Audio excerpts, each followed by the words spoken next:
열왕기하서 4장 30절에서 37절입니다. 인생은 항해와 같다고 그렇게 말하기도 하죠. 왜냐하면 무슨 일이 닥칠지 모르기 때문에 그렇습니다.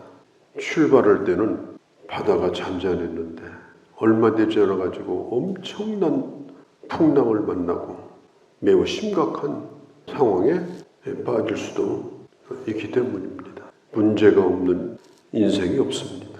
예상된 문제가 아니고 생각하지도 않았던 문제들이 터집니다. 하나님의 사람에게도 이런 일은 결코 비교가지 않습니다. 언제라도 올 수가 있습니다. 우리가 예수 믿는 목적이 문제를 해결하기 위해서 수단으로 예수 믿는 것은 아니에요. 그러나 우리가 어떤 상황이 되었을 때 그 상황을 다스리시는 크신 하나님을 우리는 바라봐야 됩니다. 이 어머니가 오늘 겪은 일은 아들이 죽는 거였어요. 기가 막힌 일입니다. 정말 생각할 수도 없는 그런 일입니다. 이 여인은 조용하게 하나님의 도움을 기다립니다. 이 아이가 갑자기 머리가 아프다고 막 소리를 질러요. 어떤 학자는 요즘처럼 이게 뜨거운 날씨에 아마 일사병이 아니냐 이렇게 추측을 하기도 합니다. 그 아이의 아버지가 빨리 애를 데리고 좀 집으로 들어가라. 그래서 이 아이를 집으로 데리고 가게 됩니다. 아버지는 이 아이가 죽을 거라는 생각을 하지를 않았습니다. 정오까지 아프다고 하다가 이 아이가 어머니의 무릎에서 결국은 숨을 거두게 됩니다. 그 어머니는 선지자의 방에 있는 침상에 이 아이를 눕혀놓고 나옵니다. 그리고 남편에게 얘기를 해요. 종 한 명하고 나귀 한 마리를 내게 좀 붙여달라. 내가 하나님의 사람에게 갔다 오겠다. 그때 당시 북이스라엘은 성전이 없었거든요. 경건한 하나님의 사람들은 그 당시는 제사장도 없었기 때문에 선지자가 있는 곳에 한 달에 한 번씩 월초에 아니면 안식일 날에 가서 말씀을 듣고 기도를 받는 그런 일이 있었어요. 그 남편이 물어봅니다. 아니 지금 월초도 아니고 안식일도 아닌데 어디를 가려고 하느냐. 그리고 가려면 나하고 같이 가야지. 이렇게 물어요. 자세한 얘기를 하지 않습니다. 뭐라고 얘기하는가 하면 샬롬 이렇게 말합니다. 이 말이 무슨 뜻이냐? 나는 평안합니다. 이 샬롬은 하나님의 사람들이 인사를 할 때 쓰는 말입니다. 나에게 아무 일이 없다. 걱정하지 말라. 샬롬이라는 말을 남기고 집을 떠나갑니다. 끝끝내 그 아이가 죽었다는 말을 하지 않아요. 이 엄마는 아이를 사랑하지 않는 게 아니에요. 이 엄마가 감정이 다 메말라 붙어가지고 울 줄도 슬퍼할 줄도 모르는 그런 여자도 아닙니다. 어떻든지 간에 하나님의 사람인 엘리사를 찾아가서 하나님의 도움을 받아야 되겠다. 그 생각이 분명한 겁니다. 남편 붙들고 울어봐야 아무 소용도 없는 일이에요. 나에게 이런 일이 닥친다면 어떻게 할까? 샬롬이라고 말하고 있지만 이 여자 속에서는 남편이 알아볼 수 없을 만큼 극도로 절제를 하고 인내를 하고 그리고 자기를 다스리는 겁니다.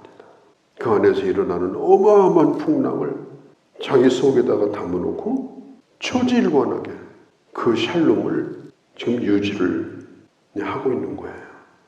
분명한 한 가지 사실은 하나님이 주신 아들이니까 하나님이 살리신다. 이런 믿음을 가지고 있었어요. 선지자를 찾아가면 분명히 방도가 있을 것이다. 나는 방법이 없지만 하나님은 분명히 이 문제를 해결한다. 이 확신이 있었기 때문에 그는 그 샬롬을 유지할 수가 있었던 것입니다. 남편은 생각하기를 예배하러 가려면 같이 가야지 왜 혼자 가는가. 그러니까 걱정하지 말라. 무슨 얘기인지는 말하지 않지만 안심시키고 조용히 집을 떠나갑니다. 이제 출발을 해요. 그 종에게 얘기를 합니다. 속도를 늦추지 말라. 내가 말하기 전까지는 빨리 달려라. 실은 이 여인은 엄청나게 지금 마음이 급한 거예요. 그런데도 남편에게 별일 아닙니다. 평안합니다. 걱정할 일이 아닙니다. 그리고 그 집을 나선 거예요. 선지자에게만 이 이야기를 알리려고 누구에게도 말하지 않았습니다. 기도가 뭘까요? 하다가 안 되면 하는 것이 기도가 아닙니다. 기도나 해볼까 인자. 그건 사실 기도가 아니에요. 그럼 기도는 뭐냐? 문제를 해결하는 최초의 행위가 기도입니다. 어떤 일이 생겼을 때 그가 하는 최초의 행위가 기도예요. 그리고 최후의 결말도 기도입니다. 끝도 기도로 맺습니다. 기도해놓고 뭐 이상한 얘기하고 다니고 기도해놓고 불신앙의 말을 끊임없이 쏟아내고 이건 기도가 아니에요. 그건 처음부터 기도가 아니었어요. 오늘 이 여인을 보세요. 기도는 해볼까가 아니에요.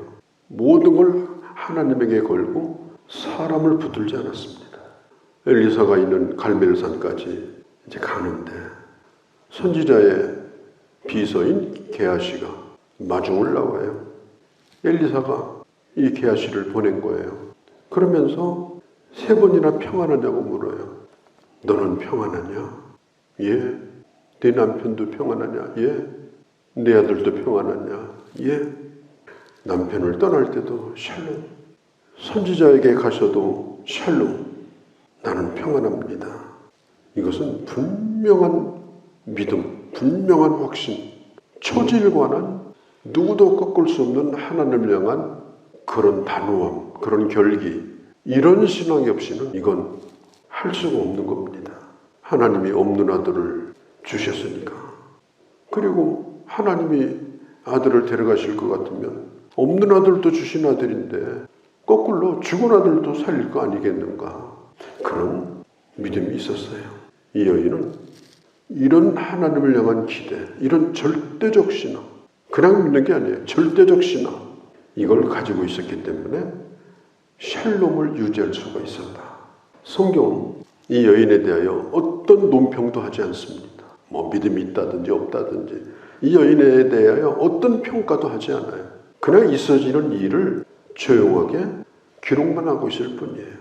만일 이런 여인을 예수님이 만났다면 뭐라고 하셨을까? 아마 이렇게 얘기했을 겁니다.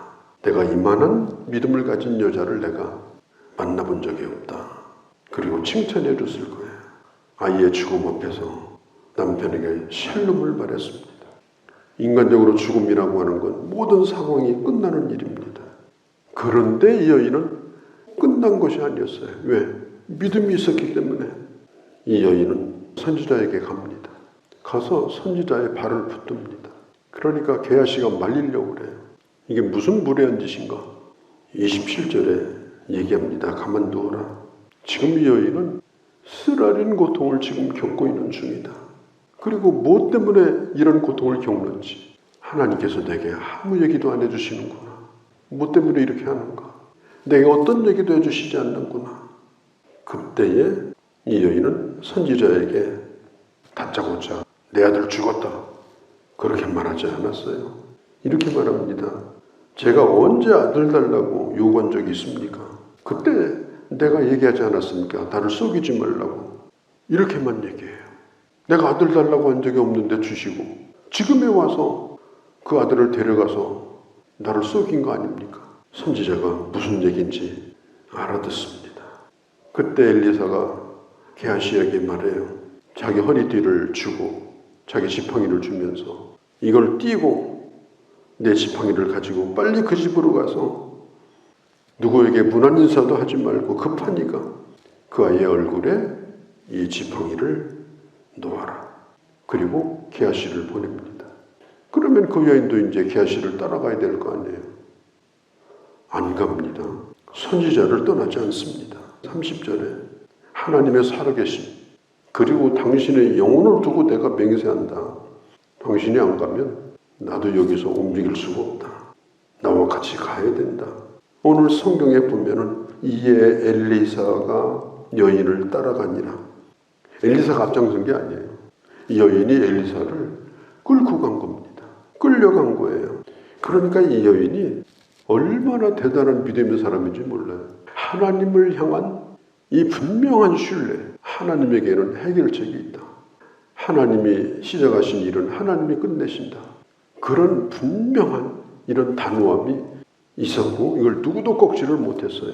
게하시가 먼저 도착해가지고 선지자가 시킨 대로 먼저 도착했으니까 지팡이를 그 얼굴에다가 아이의 얼굴에다가 올려놔도 아이가 꿈쩍도 하지 않는 거예요.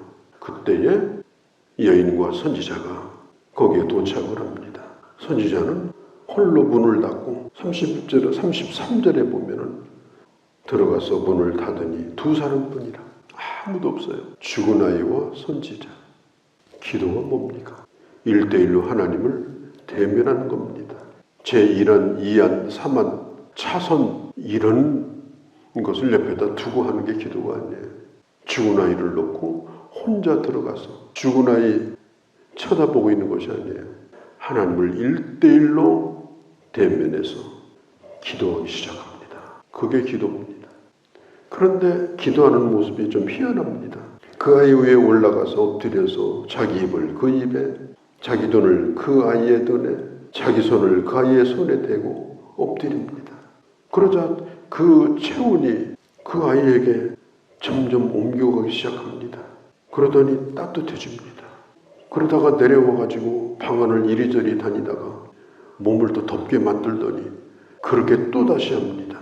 그때에 그 아이가 재채기를 35절에 7번 하더니 7번이라는 건 완전수예요. 완전히 살아났다는 뜻이에요. 눈을 떴습니다. 자, 엘리야의 이 기도를 보면서 무슨 생각을 합니까? 예수님은 이 땅에 성육신하셨고 사람들 가운데 거하셨습니다. 인간의 몸을 가지고 오셨고 인간과 체온을 나누시면서 이 땅에 사셨어요. 중보 기도하는 것, 또 누구를 위해서 기도하는 것, 이것은 내가 그 사람의 입장에 서는 겁니다. 내가 그 사람과 같은 고통을 겪는 자의 마음으로 서는 겁니다. 히브리서 4장에 보면은 그는 우리의 연약함을 이미 경험하신 분이기 때문에 능히 우리를 도우신다. 중보기도는 그를 먼저 품는 것으로부터 시작이 됩니다. 그를 품는 것. 새가 새끼를 어떻게 낳아요? 알 낳는다고 거기서 새가 나오는 게 아니에요. 알을 낳고 품지 않으면 알이 썩어요. 새끼가 되려면 그 알을 품어야 됩니다. 알을 이리 굴리고 저리 굴리면서 골고루 체온을 나눠줌으로 전달이 되고 그래서 생명이 탄생하는 겁니다. 이 선지자는 차갑게 식어버린 그 아이, 생명이 없어요. 그런데 그를 품고 기도합니다. 또 한 번 체온을 올리기 위해서 방 안을 몇 번 돌더니 또 그렇게 기도합니다. 그렇게 하더니 그 아이가 살아났습니다. 엘리사는 게하시를 불러가지고 그 어머니를 데려오게 합니다. 그녀가 들어오자마자 엘리사는 간단한 얘기를 해요. 아이를 데려가시오. 그 여인이 얼마나 기뻤을까요? 데려가기 전에 그 발 아래에 엎드려서 절을 합니다. 그리고 정말 하나님의 샬롬을 누리면서 그 방을 나오게 돼요. 샬롬의 은혜가 뭡니까? 절대적 신앙에서 나오는 신앙의 표현이 바로 샬롬이에요. 그 샬롬이 있을 때에 하나님은 어떤 문제 속에서도 샬롬을 누릴 수밖에 없도록 하나님의 놀라운 역사를 이루시는 거예요. 샬롬이 깨져버리고 허둥대고 다니고 헛소리하고 다니고 일하고 다니면요 끝난 거예요. 이 샬롬이 중요한 거예요. 하나님은 우리의 생사복을 주정하시는 주님이십니다. 그리스도로 말미암아서 이미 죽음을 해결하신 분입니다. 우리가 어떤 문제를 만난다고 할지라도 하나님의 도움이면 반드시 하나님은 역사하신다. 그리고 그 샬롬을 사람들을 향하여 말할 수 있고 진정으로 샬롬의 길로 내 삶을 인도해 주시는 것입니다. 이런 놀라운 이런 믿음의 결기, 이런 믿음의 단호함, 이런 하나님의 사람으로 살아서 하나님의 그 분명한 도우심을 경험하고 그 샬롬을 이 세상에 선포하고 그렇게 살아갈 수 있는 그런 귀한 주의 자녀들이 되어주시기를 바랍니다.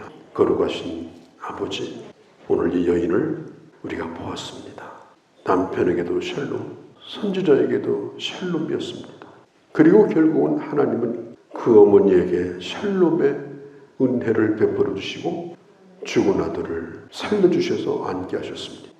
내일을 알 수 없는 세상을 살고 있지만 우리 안에 이런 평강을 주시고 평강을 선포하고 평강의 길로 걸어갈 수 있는 하나님의 은혜 속에서 살아가는 그런 저희가 되게 하여 주시옵소서. 우리 주 예수님의 이름으로 기도하옵나이다. 아멘.